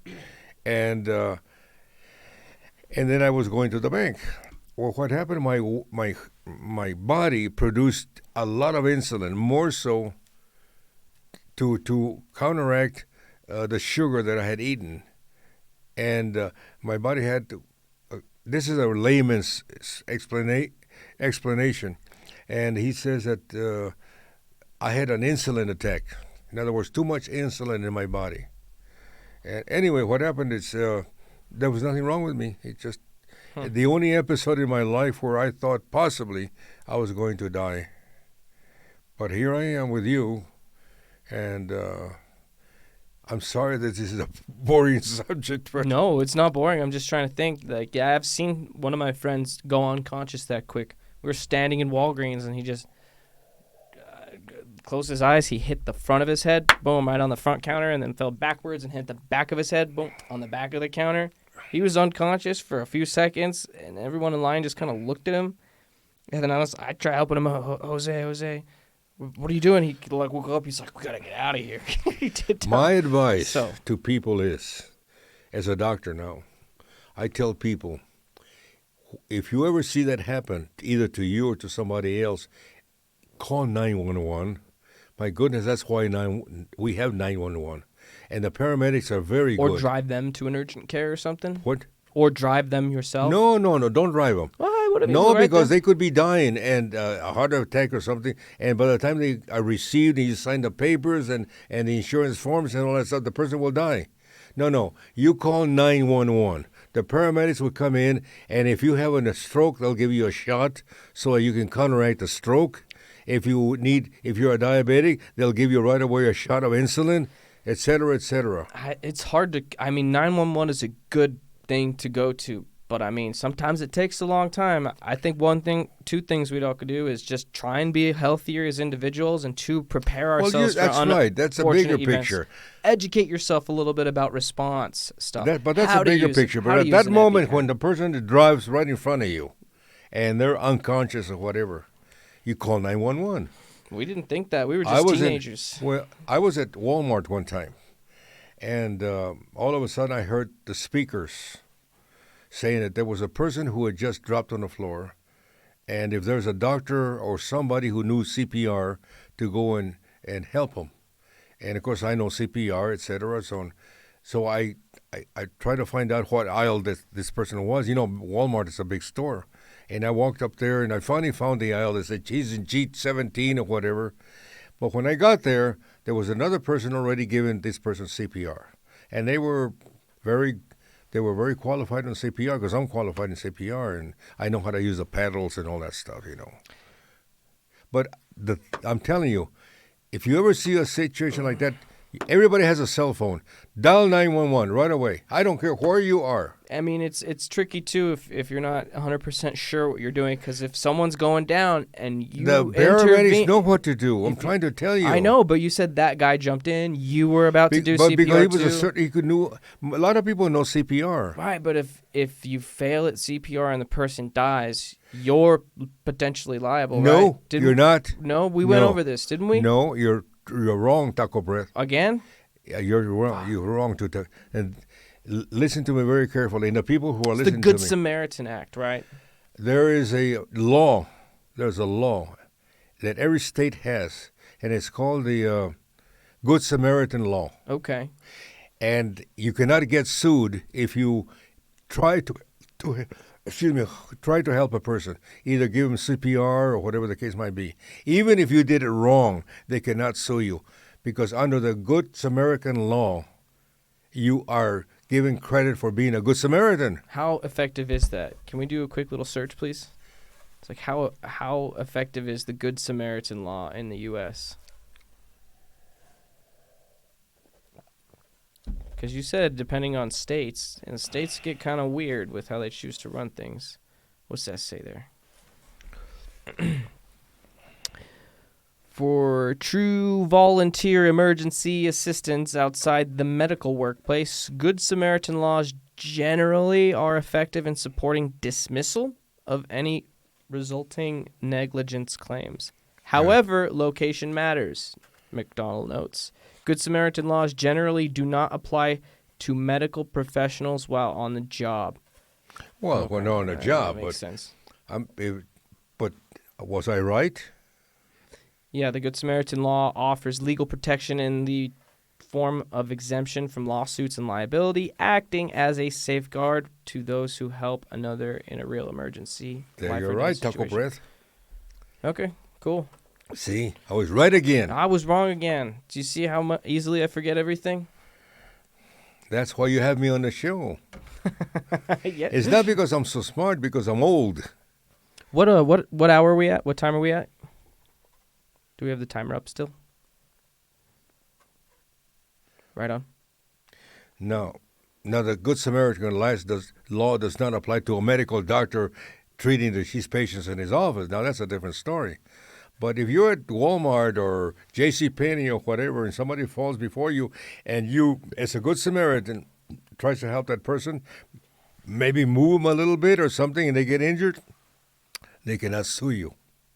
And if they sue you, they will not win. But just know, if it's like an automobile accident and they're laying on the ground, sprawled Exactly. out, you could actually hurt them by moving them. So you got to be Exactly. real But careful. what if you Do you arrive? want that on your conscience, though? What if you arrive at a car accident somewhere, and a couple of people are lying on the road, and if you don't remove them, another car will come and run them over? What if those two people just got done kidnapping and selling kids, and you didn't know?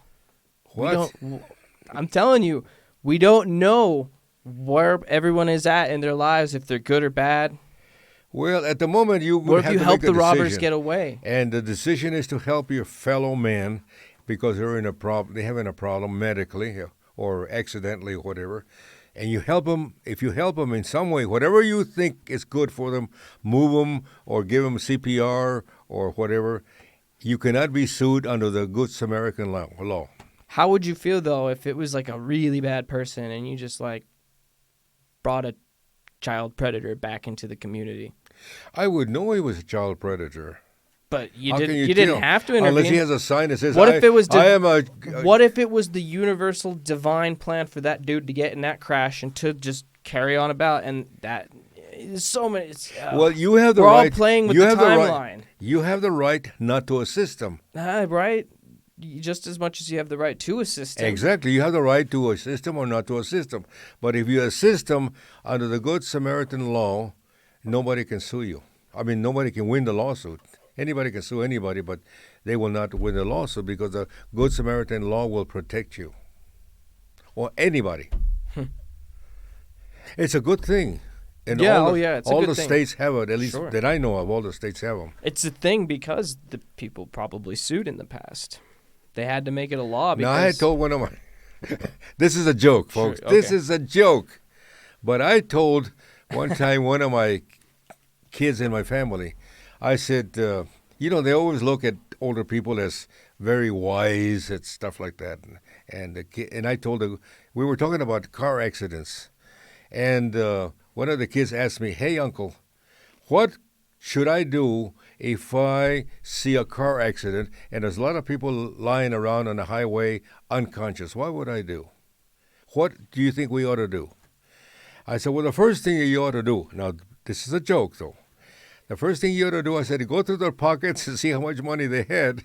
And since they're unconscious, just pocket the money. No. The first thing you got to do is you got to whip out your phone and start Instagram or TikTok live. And then you can go through their pockets.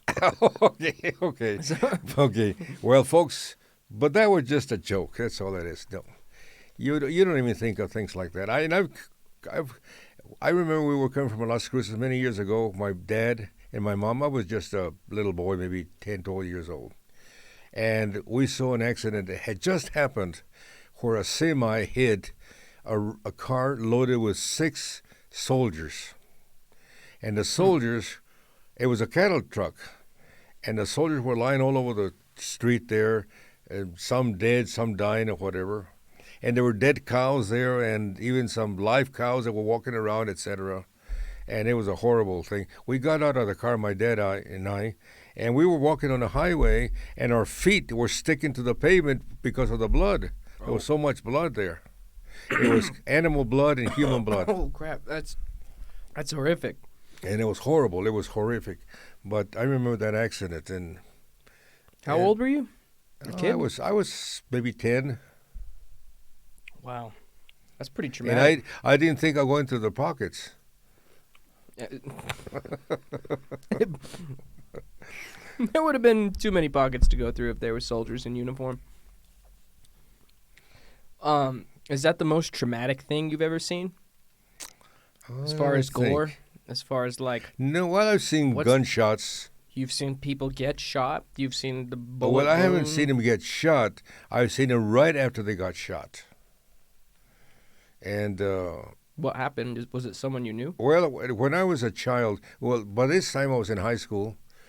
I remember one time I lived in this small community, and we just heard that somebody had gotten shot. And we were about half a mile away. So my dad, we traveled there to that location. To help? And we were real busybodies, and we got out of the car to see what's happening. And the victim was lying down there on the porch of a home, and his friend had shot him with a 22. Was he like sitting down, slumped over? Was he face down? No, he was lying down. He was lying down on the ground, and his friend had shot him on the chest here. And it was a 22 rifle, and the bullet had hit his heart. Oh. And shortly thereafter, the doctor arrived, and the doctor declared him dead. I saw that, and I'm not scared of death. How did that affect you? Nothing. It didn't affect me at all. No? But I forgot to go through his pockets. I gotta keep remembering. Hey, they're not gonna be. I keep forgetting the pocket thing. No, that's a common thing in video games is the looting after the fighting. Yeah. But I've seen, it's funny. I don't fear. I mean, a lot of people get hysterical. They start yelling or crying or whatever. I'm very calm when it comes to things like that. I try to take charge right away if I have to, or nobody's doing it. Call 911, take CPR, do this, do that, whatever, so I can save the person's life if I can. I guess I have a heart of a doctor, so to speak, or caretaker or whatever. I guess so. Yeah. Or just a plain good Samaritan. I mean, I hear stories in New York, it gets bad. People just walking by stuff that happens. It's very, very dystopian. Someone getting mugged in an alley and just people just walking by. Well, that's true, because people don't want to get involved. But people basically are good. Let me tell you something. People are basically good, and I'm going to prove it to you right now. In Albuquerque, New Mexico, that's where we're filming this thing. We have the population between 700,000 and 800,000 people. We only have about less than 1,000 policemen. And out of those policemen, only about half are the ones on the streets. The other ones have administrative offices and duties, whatever. Now, do you think that 400 people can control the activities of 800,000 people? Impossible. If they're policemen, no. If they're super You know rich why? people with all access to... So you know why we have a nice, stable society? Because most people are good. You think society is stable? Well, they certainly are not breaking into homes. They might break once in a while, but I think we're like always on the brink. Like right now, shit's getting tough for a lot of people. maybe. I mean, a little bit. But what I'm telling you is that how can 400 or 500 people control the bad activities of 100,000 people? They can't. So what you do is you put stuff in the food. You give them alcohol. You put stuff in the water to calm them down. So when it steams up, they breathe in the fluorine and the chloride. You know, so you could. There's other tactics. Not all the police have to control them. You give them stuff like vaccines when you tell them to, and you keep them complacent. You keep society complacent. You don't need so many police. And soon they'll start using drones. Ooh, that'll be scary. When a drone comes to arrest you and there's no humans, no human judge, no human in the cop car. Drone giving you handcuffs and taking you straight to a cell. Oof. What are you talking about? Oh, I'm talking you about... lost me somewhere along the way. I'm talking about all the poison that's in our food and water. I don't think it's a secret. It's not a secret. There's bad stuff in the plastics. There's the GMO, the wax on the food, the pesticides they use. It's no secret. Well, you might be right, but we're better off than the Ukrainians. I guess if you want to take that kind of perspective. You don't know how fortunate we are. I mean, You don't know how fortunate we are. When I grew up as a child, we didn't have a refrigerator. We didn't have electricity. We didn't have telephones. But did you need it? What? But did you need it? Did all this stuff really make life better? Or do you think life was more rich back then when you were I don't know. more connected I was with such a your family? child. But I'll tell you one thing. At least I had good parents. And even though we were poor, my mother would fix us good meals. And I had good parents who loved me and they took care of me as a child. But we didn't have some of the nice things that we have today, like automobiles or telephones. At least we didn't have them. There were telephones, there were automobiles, but we did not have them. We didn't even have a refrigerator. I remember the first refrigerator that we got, my dad finally bought one, and they delivered it to the house because we got electricity finally put in. Well, how did you preserve things? Like We making put them jerky? We put the items Salt? underneath a bed. What did you put under the bed? The coldest area of a home is underneath a bed. That's where the ghosts hide. Makes a lot of sense. That's where the ghosts hide. Yep, ghosts bring down the temperature in a room. There you go. Yeah. See? And my mother would say, well, put the bowl of frijoles or beans underneath the bed. And they would be cool. They would be cool. Stash the food under the bed. Okay, all right. Cool. Yeah, that's I mean, what else? Did you jar stuff? Did you use like salts and vinegars to pickle things? No. You did. We just put them underneath the bed. It was more like You have to remember that in those years, my mother would cook fresh meals almost every day. straight from under the bed. Well, because we didn't have any refrigerator. I No get you. refrigeration. So every day she would make some frijoles, beans, and papas, and potatoes, and whatever. That is so interesting. And for the following day, we would have fresh food again. Did a lot and of of course, people I do was that? raised in a farm. We had vegetables. We have watermelons, Okay. carrots, lettuce, whatever the case might be.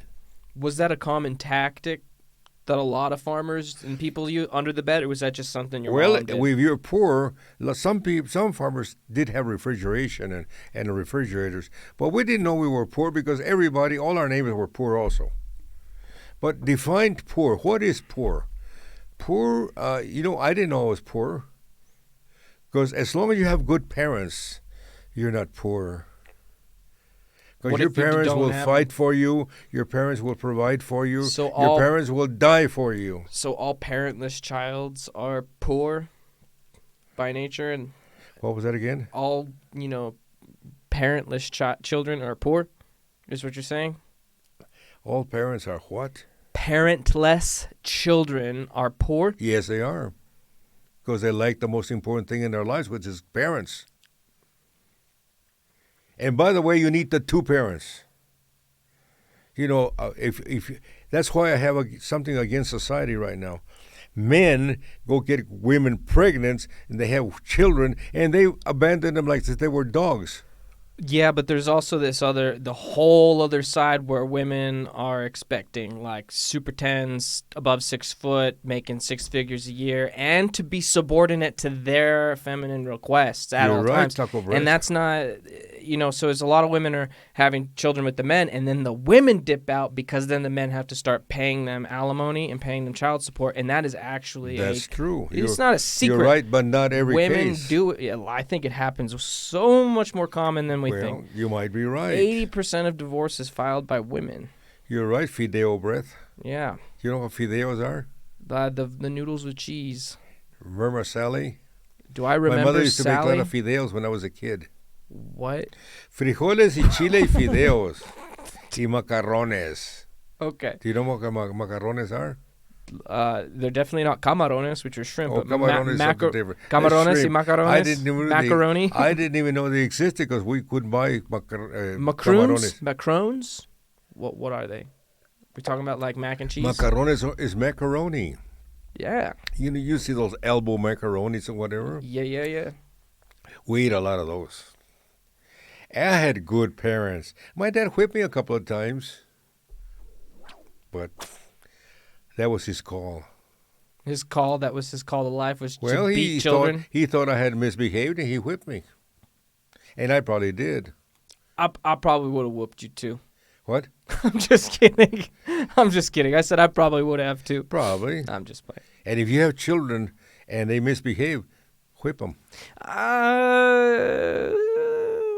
It depends on what Look they're doing. how I turned out. If they're killing and torturing small animals, yeah, that deserves a whipping.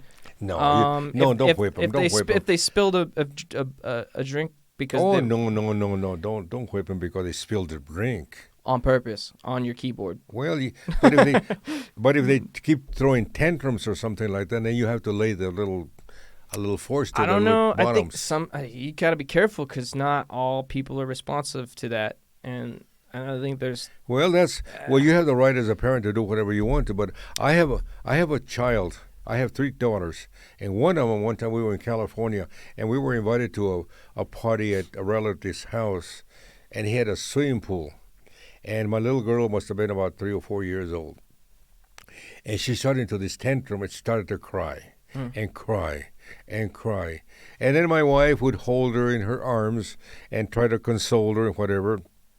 She would stop crying, and then she would give her to me, and I would hold her and kiss her and try to be nice and please don't cry. You're rewarding the baby for crying. And she You're kept crying. You're reinforcing. And finally, I lost my cool. And I said, "You want to cry? Do you want to cry? Then I'm going to give you a reason to cry."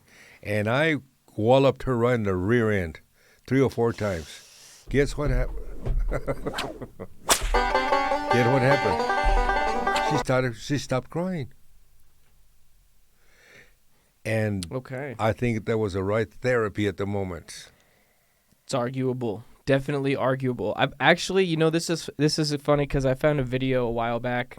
If we go to the Google Drive reaction links, if we scroll down, we'll find one that says like police. It's like kid calls police on mom or something. It was. We had a conversation about it. My phone heard it and presented the video to me, and it was just funny. I just wanted to show you. And it might be a copyright. We'll just delete it or trim it out in the YouTube video if it's the case. Yeah, go ahead and throw on your headphones. Go ahead and throw on your headphones so you can hear the dialogue. But this is essentially what we're talking about here. We're here to investigate a child abuse complaint. I didn't call the police.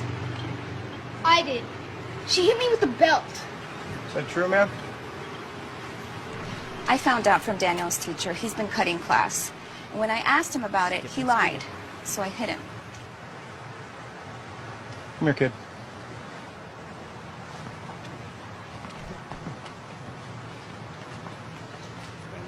How long ago did this happen? A few hours ago. How many times she hit you? 3. Whacked me right on the butt. She hit you anywhere else? No. She hit you with her fist or another object? No. Just the belt. Has this happened before? No. All right, I'm going to take that belt and put it into evidence. Acting out a little, and I felt like I had to. Am I going to jail? You called the police on your mom because she disciplined you for ditching